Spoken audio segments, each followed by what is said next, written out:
Hi, Dad. Welcome back to another episode of David Andy's Honest About Life. Good to have you. Good to be here with you, buddy. Thanks, Dad, for being here.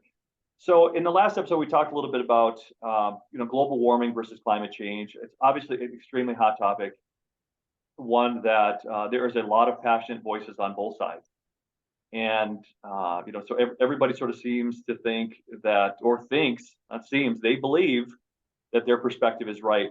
And I wonder what role politics plays in all that, because again, we have seen, at least in my lifetime, where that political divide, Democrat versus Republican, in this two-party system. I know there's more than just two parties, but it seems that two parties have dramatically risen to the top. But in this party divide, essentially you have to ascribe, you have to belong to uh, one of these areas that falls definitely in one of the two groups, one of the two uh, political mainstreams, right? So whether it's abortion, or whether it's religion, or whether it's education, et cetera, they all belong to a certain group. I'm wondering if in your lifetime, Dad, has that changed? I believe it has. Um, I'm sure to a certain extent it was like that uh, when I was young and even before I was around. But I believe that it has become very, how can I say this? Money driven. Money driven and to the very base. Follow the money trail, and you'll see certain things popping up along the way that are helping somebody, propagate whatever their belief is. And politics is all about money. It's all about who's going to come up with the most money to make the biggest difference, to make some great changes, or just get it out there, get the word out there. You need money for that. And so it's just, I think because of the environment that we're living in right now, it's very, as you said, it's got a lot of hot spots, and there are so many hot topics that politicians try to grab onto and say, I'm going to fix this. And it's been that way all, since I was very young. I remember that, where they'd have a slogan that would be kind of propagating what they believe in, what they want to change. And it is all about change. Politics is, if you're not going to change, then why elect you? You want to elect a person that's going to make it better, make something better. It's all, we always want better. And so now they need a lot of money to do that. And that contribution of money into this whole process is what this political world is based on, I think. That's my opinion again. No, I appreciate that. Do you think there's more money in politics today than there used to be? I think there's much more. And it's a lot of it is because of the way we get the word out, how media has changed our world. And because that media can promote things very easily and very quickly, there's a ton of money involved. The more views that something gets, the more money they can get through advertising. I totally believe that money has gotten out of whack when it's promoting politics, because a lot of times you don't have to have the truth. You don't have to have the right thing that you're promoting. You just have to have the most money. If you have the most money, you're going to succeed. So there's obviously business owners, wealthy families, deep pockets on both sides of the aisle. Would you agree then that they're digging their heels in with their particular belief, whatever side they're on? They're digging their heels in and they're using their money, like you said, to promote what they believe is really most important in society, whatever cause that is. Yep. Yeah. personal beliefs.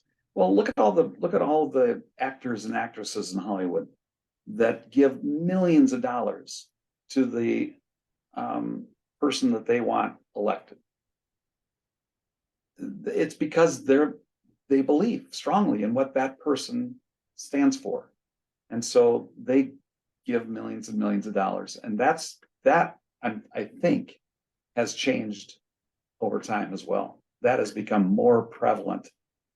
That the Hollywood of the world, those people have become much louder voices because of the money they have. Yeah, I think you're describing for the most part like the progressive side, right? Would you agree that people link progressive and Hollywood together? Absolutely, absolutely.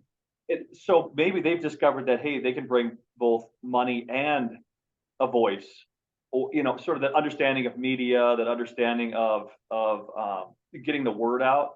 Because I got to believe, Dad, there's really deep pockets on the conservative side as well that are they just have maybe a slightly different approach. They're not as comfortable in front of the camera. They're not as visible as, like you say, Hollywood is. But would you agree that there's a ton of money on both sides, and their approach to making change is different?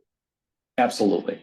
Yeah, you can't really say that one has more than the other. I'm just saying one has a kind of a louder voice than the other, and that's because of the media, because of how we watch movies, or watch TV or whatever.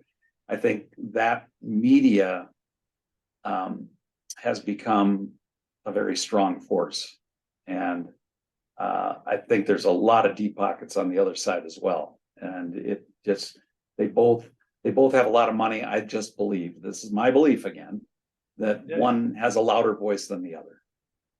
It's the division just seems so sharp, when you think, how is this ever going to right itself? Like, how's it ever going to correct itself?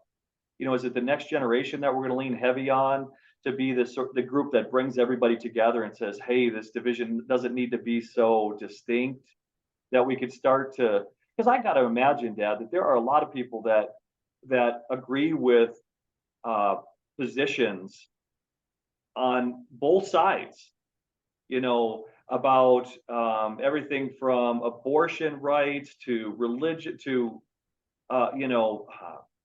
employment to, I got to believe that there are people that would like to be down the middle, that they would like to be a different party, the independent party, the Green Party, whatever it is, but their voice has been minimized to obscurity, to a point where they don't have an impact anymore. I mean, does that seem different today than it used to be? I believe so. Even though we've been basically, you can tell me if I'm wrong, the two-party system. We've been basically two parties, but we have that independent group that has become a fairly significant voice. I mean, a very significant voice, and I like that. The more competition that our politicians have, I think the better. Let's compete so that we come up with the best answer, and compete to the point where we can represent everybody. And we are always going to be divided, I think, in our beliefs. I don't believe that's going to change, but I think we can all agree to disagree better than what we do now. And I think we should, from the smallest voice to the largest, strongest voice, we should all have a voice. Oh, I think that's a great place to leave it, Dad. Thank you for sharing your experience and your thoughts with us. I will call it this session good. I can imagine, again, just like the previous topic, that this is a topic that we could discuss forever, and there'll be a lot of opinions about it, I'm sure. Yep. So, that's for sure. Yeah, for sure. Love you. Let's in the next session, let's talk a little bit about racism, because we're sort of on these topics that are hot today. Let's talk about racism and how you experience that.